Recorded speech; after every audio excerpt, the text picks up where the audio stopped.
Advertencia. Cuento cosas de mi vida y cosas personales en este video. Si no quieres perder el tiempo escuchando cosas de mi vida, pasa a otro video. Ok, espíritu mágico. Siempre en mi vida sentí una atracción desde niño por la mitología, específicamente la griega y la romana. Si quieres saber qué descubrí de mí mismo, te voy a compartir muchas curiosidades.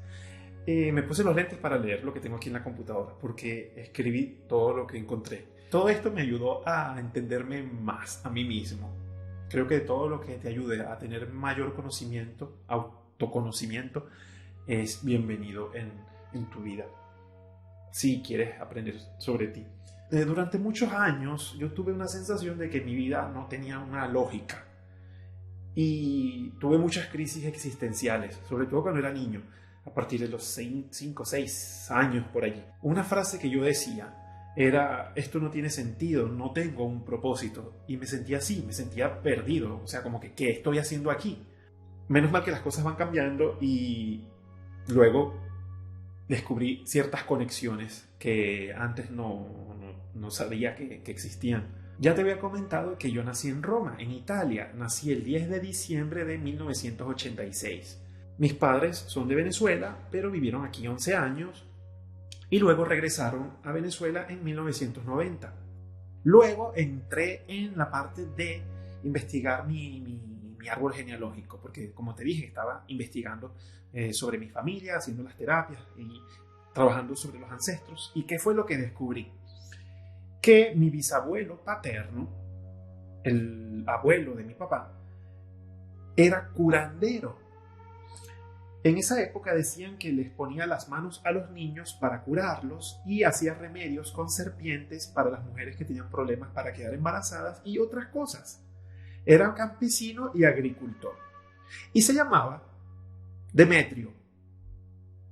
Después fue que me di cuenta, después de grande y después de investigar cosas de mitología, me di cuenta, oye, que la diosa Demeter está relacionada con la agricultura, como el nombre que tenía mi abuelo, ¿no?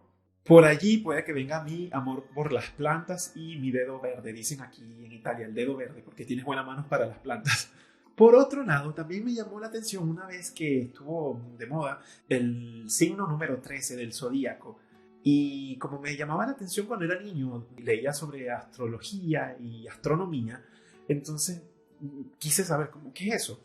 La historia detrás de este signo a mí sí me pareció muy importante, porque este signo, si se tomara como referencia para la parte de astrología, la fecha en que cae es justo la fecha en que yo nací. Es el signo de Ofiuco. ¿Qué pasa con eso? Es el serpentario. ¿Por qué me llamó la atención? Tuve más conexión con el signo de Ofiuco que con Sagitario. La constelación de Ofiuco se ve en el cielo entre finales de noviembre y el 17 de diciembre. Mi cumpleaños es el 10. Me sorprendió mucho porque está la historia de Asclepio. ¿Qué pasa con Asclepio? Que Asclepio es el hijo de Apolo con una mortal y fue educado y cuidado por el centauro Quirón, de donde viene la constelación de Sagitario. De este centauro Quirón, él aprendió las artes de la medicina y de la caza. Obviamente con la intervención de su papá, Apolo, y de su tía Atenea. Gracias a ella, Atenea obtuvo 2 vasijas con una sangre especial y tenían 2 efectos opuestos. Una era venenosa y la otra podía resucitar a los muertos. Por su buena disposición, ¿qué hizo Asclepio? Algo que también hubiese hecho yo. Se puso a resucitar a muchas personas y por eso dicen que levantaron varios templos para él en Grecia. Pero a no todos les hizo gracia eso. Por ejemplo, como Hades. Y Hades se molestó de que le quitara a sus muertos. Entonces Zeus le lanzó un rayo. Y así es como Asclepio asciende a los cielos, convirtiéndose en la constelación de Ofiuco. ¿Qué pasa con este dios? Se conoce como el dios de la medicina y lo representan como un hombre con un tronco de ciprés, en el cual se encuentra una serpiente enroscada y ascendiendo. En Roma se conoce como Esculapio. Curiosidades. En Roma, conocido como Esculapio, en el 293 antes de la era actual, hubo una peste. Y en el 281, la solución fue mover su templo. Lo movieron desde Epidauro, que es una pequeña ciudad griega. Entonces, ¿qué quiere decir esto? Que es un dios extranjero. Igual como con Apolo en el 431 antes de la era moderna. Lo hicieron también así, movieron el templo de él por una peste. ¿Por qué te estoy hablando de Esculapio, de Asclepio, de este dios de la medicina? Porque buscando el lugar para levantar su templo, fueron navegando por un río y cuando pasaban cerca de una isla, alguien que iba en el barco vio cómo una serpiente salía del barco y se iba nadando hacia la isla. ¿Y qué pasó? Que lo tomaron como una señal de que esa isla era donde Esculapio quería su santuario. Esa isla es la Isola Tiberina, en el río Tíber. Es una isla asociada desde la antigüedad con el arte de la curación y aún se conserva un hospital en esa isla desde el siglo XVI. Es el Hospital Fate Bene Fratelli. ¿Qué pasa con ese hospital? Bueno, ¿quién nació en ese hospital? ¿Te das cuenta de todas estas cosas raras? Ajá. Yo también quedé como... ¿Ah? Ahora ven, porque es importante investigar del lugar donde uno nace. Yo no sabía nada de esto, pero siempre me gustó todo esto y siempre tuve esa tendencia a ayudar a la gente y estuve mucho tiempo haciendo cursos para hacer sanación con las manos, también como lo hacía mi abuelo. Eso me encantó porque me dio sentido a tantas cosas que hasta cuando era adolescente yo no entendía. Olvidaba otro dato curioso. Asclepio es, como ya saben, un dios extranjero. Por eso se me hizo fácil identificarme con él y con sus atributos, porque estoy en la misma situación, extranjero en Italia. Yo no tenía ni remota idea de esa historia. Nací en la isla donde se encontraba el santuario de Asclepio, bajo su constelación Ofiuco, así que hoy en día el santuario de Esculapio no está allí. A él le construyeron cerca de allí, de la Isola Tiberina, un templo. Que otra cosa que yo no sabía era que cuando yo era niño a mí me llevaban a ese parque. Es como hay un parque, una zona verde para estar allí, enfrente del santuario de Esculapio. Cuando regresé a Italia en el 2018, una de las primeras cosas que hice fue a visitar el lugar donde nací. Bueno, me las ingenié y llegué hasta acá arriba, en la parte de arriba del hospital. Qué relajante. Y me encantó descubrir todos esos monumentos, todas esas esculturas. Y obviamente después de ir al hospital me fui corriendo al templo de Asclepio. Y me sentí tan bien y le mandé algunos videos a mi hermana. Ay, mira, estoy visitando el templo de Esculapio, de Asclepio.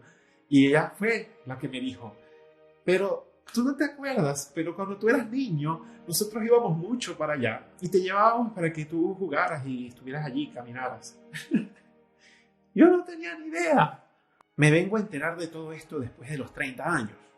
Y por si fuera poco, yo no sabía que el último lugar donde vivimos en Italia, antes de ir a Venezuela, era una casa cerca de un lago. Y tengo recuerdos de ese lugar, pero yo no sabía que ese fuese un lugar importante. Estaba de frente al lago de Nemi. Y yo me perdía en el bosque de esa zona jugando, también con mis perros. Mi mamá no se preocupaba porque yo estaba con los perros. Ella me dejaba que yo me fuera a correr al bosque con los perritos. Cosa curiosa, mi hermana me dijo que me ponían una campanita para saber dónde estaba cuando no me encontraban. O sea, un gato. Me pareció curioso porque leí que la hermana de Apolo, Artemisa, en Roma, equivale a Diana. Y cerca del lago de Nemi, Nemus, Dianae había un bosque consagrado a ella. O sea, que el último lugar donde viví en Italia era donde se encontraba un bosque que estaba consagrado a la hermana de Apolo, la tía de Asclepio. Otro dato curioso. Mi hermana me había comentado que había escuchado historias sobre algo que había dentro de ese lago, del lago de Nemi. ¿Qué fue lo que descubrimos? La leyenda del lago de Nemi. Desde la antigüedad, el lago de Nemi fue objeto de una leyenda que se refería a dos naves fabulosas de dimensiones gigantescas construidas en época romana, ricas en adornos y llenas de tesoros que habían sido sepultadas en el fondo del lago por razones misteriosas. La leyenda empezó a circular desde el primer siglo después de Cristo y luego a lo largo del medioevo, eventualmente confirmada por los pescadores al encontrar ocasionalmente extraños objetos.